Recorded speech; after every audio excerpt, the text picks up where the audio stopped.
سلام من الله عليكم متابعينا الكرام، أهلا وسهلا بكم.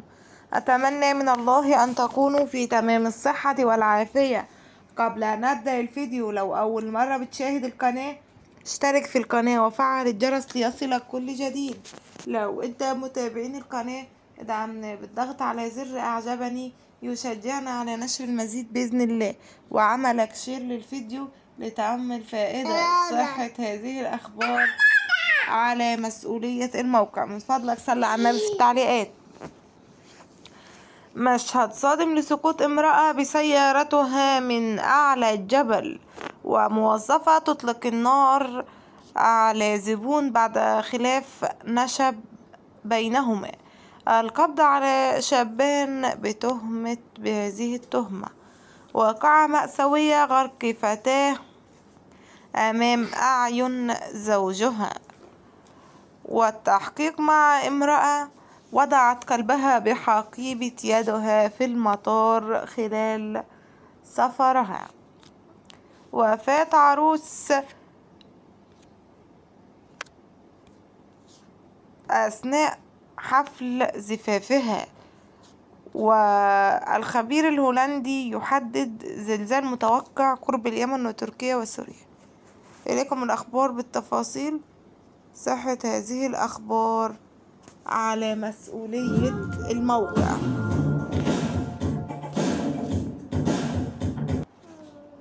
إليكم الأخبار بالتفاصيل. مشهد صادم لسقوط امرأة بسيارتها من أعلى الجبل في الهند. وأظهر مقطع فيديو المرأة وهي تقود سيارتها في أحد مرتفعات الولاية وتسير بها إلى الخلف، بينما أخبرها زوجها الذي كان يقف خارجا ويرشدها للطريق بضرورة التوقف بسبب وجود منحدر خلفها، لكن ارتبكت السيدة وضغطت على البنزين بدلا من الفرامل، ومما أدى لوفاة السيدة على الفور بعدما تدمرت السيارة بالكامل. موظفة أمريكية تطلق النار على زبون بعد خلاف نشب بينهم بسبب خطأ بالطلب. وجاءت الموظفة في مطعم وتطلق النار على أحد الزبائن الذي قام باقتحام مطبخ المطعم والاعتداء على الموظفين. وحصل المقطع تفاعل كبير، حيث علق أحدهم قائلا: ما أدري كيف يروح الناس أمريكا سياحية. والقبض على 3 شبان بتهمة اغتصاب فتاة. قبضت السلطات الفرنسية على 3 فتيان للاشتباه باغتصابهم فتاة تبلغ من العمر 12 عام خارج باريس بدافع. وواقعة مأساوية غرق فتاة أمام أعين زوجها.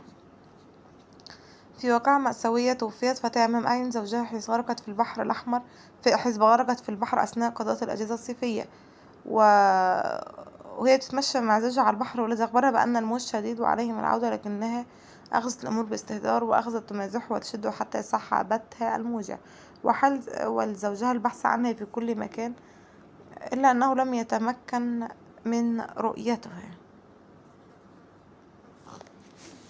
التحقيق مع امرأة وضعت كلبها بحقيبة يدها في المطار خلال سفرها.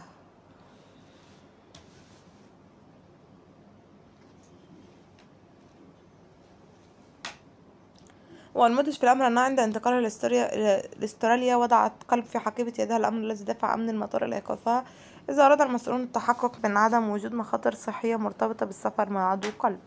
وفاة عروس أثناء حفل زفافها حست بهبوط بعد انتهاء العرس. وأفجع الطبيب الأهل بعد أن كشف على العروس أخبرهم بوفاتها بسكتة قلبية نتيجة هبوط حاد بالدورة الدموية، ما أدى لوفاتها.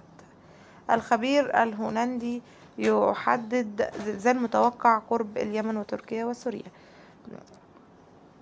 هذا رصد الزلازل الهولندي فرانك هذه المرة ليحدد عدد المناطق التي ستتأثر بهذه التحركات في الأيام القريبة القادمة.